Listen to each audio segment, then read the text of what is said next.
اللہ کے رسول صلی اللہ علیہ وسلم نے فرمایا،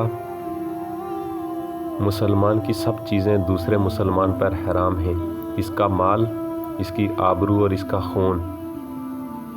حقوق العباد کی ادائیگی میں غفلت برتنے سے معاشرے کا امن و سکون برباد ہو جاتا ہے۔ ہر کسی کا حق اس دنیا میں ہی ادا کرنا آخرت میں ادا کرنے کی نسبت بہت آسان ہے، کیونکہ اگر حقوق معاف کروائے بغیر اس دنیا سے چلے گئے تو 1 روپیہ دبانے، کسی کو ایک ہی گالی بکنے، محض ایک بار کے گھورنے، جھڑکنے اور الجھنے کے سبب ساری زندگی کی نیکیوں سے ہاتھ دھونے پڑ سکتے ہیں۔ مزید یہ کہ صاحب حق کے گناہ بھی سہ ڈالے جا سکتے ہیں، جیسا کہ فرمان مصطفیٰ صلی اللہ تعالی علیہ وآلہ وسلم ہے، جس کے ذمے اپنے بھائی کی عزت یا کسی اور شے کے معاملہ میں ظلم ہو، اسے لازم ہے کہ قیامت کا دن آنے سے پہلے یہیں دنیا میں اس سے معافی مانگ لے، کیونکہ وہاں یعنی روز محشر اس کے پاس نہ دینار ہوں گے اور نہ درہم۔ اگر اس کے پاس کچھ نیکیاں ہوں گی تو بقدر اس کے حق کے اس سے لے کر اسے دی جائیں گی، اگر اس کے پاس نیکیاں نہ ہوئیں تو اس مظلوم کے گناہ اس ظالم پر رکھے جائیں گے۔ حقوق العباد کی اہمیت معاشرے کا چین، سکون، امن، محبت و پیار اور معاشرے کی تعمیر و ترقی، فلاح و بہبود معاشرے میں رہنے والے افراد پر منحصر ہے، اور ہر فرد پر کچھ ذمہ داریاں ہیں۔ اگر وہ ان ذمہ داریوں کو صحیح طریقے سے ادا کرے گا تو معاشرہ ان اوصاف سے متصف ہوگا۔ ان ذمہ داریوں کو پورا کرنے کے لیے ہمیں حقوق العباد کا علم ہونا ضروری ہے، مطلب ہر ایک شخص پر دوسرے کے لیے ایک قسم کی ذمہ داری۔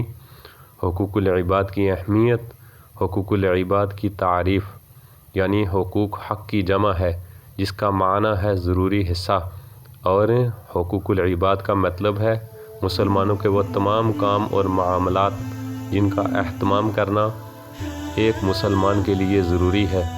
حقوق العباد سے کیا مراد ہے؟ بندوں کے حقوق میں بنیادی بات یہ ہے کہ دوسروں کو تکلیف سے بچانا اور سہولت و راحت پہنچانا ہے۔ اس کے تحت یہ باتیں آئیں گی کہ اپنی زبان اور ہاتھ سے کسی کو تکلیف نہ پہنچانا، بد کلامی اور بدگمانی سے بچنا، کسی کا عیب نہ بیان کرنا، کسی پر الزام نہ لگانا، تلخ کلامی سے بچنا، نرمی و پیار و محبت سے گفتگو کرنا، مسکراہٹیں بکھیرنا۔ جو اپنے لیے پسند ہو وہی دوسروں کے لیے پسند کرنا، دوسروں کو اپنے شر سے بچانا، اس کے لیے باعث خیر بننا، استاد کا ادب کرنا، شاگردوں پر مہربانی کرنا، بڑوں کی عزت کرنا، چھوٹوں پر شفقت کرنا، اولاد کی اچھی تربیت کرنا، اور اس کے علاوہ دیگر کئی حقوق ہیں۔ اللہ کریم نے شرک کے بعد والدین کی نافرمانی اور ان سے برے سلوک کو سب سے بڑا گناہ قرار دیا ہے۔ حقوق العباد میں سب سے افضل اور پہلا حق والدین کی خدمت ہے۔ اسلام نے جا بجا قرآن پاک میں اولاد کو والدین سے حسن سلوک کا حکم دیا ہے۔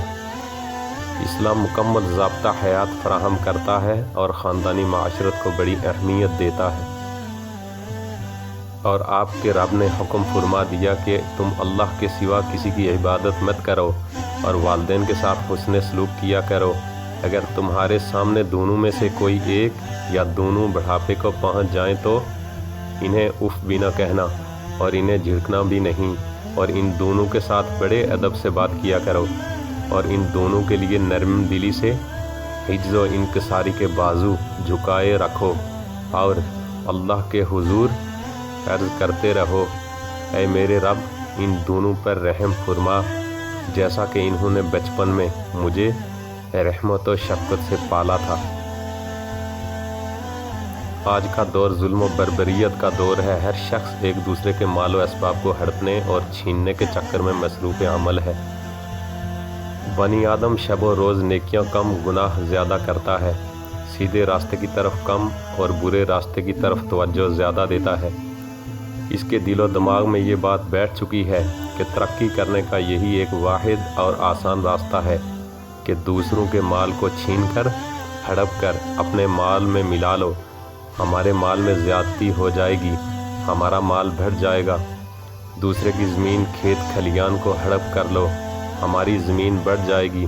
لیکن اسے اس مقام پر ہوش کے ناخن پکڑنا چاہیے کہ نادان انسان دوسرے کے مال و اسباب کو تو اس طرح کی غیر شرعی حرکتیں کر کے چھین کر ہڑپ کر اپنے آپ کو جہنم کے دہتے ہوئے شعلوں کا مکمل مستحق بنا رہا ہے۔ مسلمان بھائیوں بہنوں، سچے دل سے توبہ کر لو۔ کوئی پتہ نہیں کون سا سانس آخری ہو اور کس حال میں موت آئے، لہٰذا حقیقت پسند بنو۔ دنیا ایک بہت مختصر اور عارضی چیز ہے۔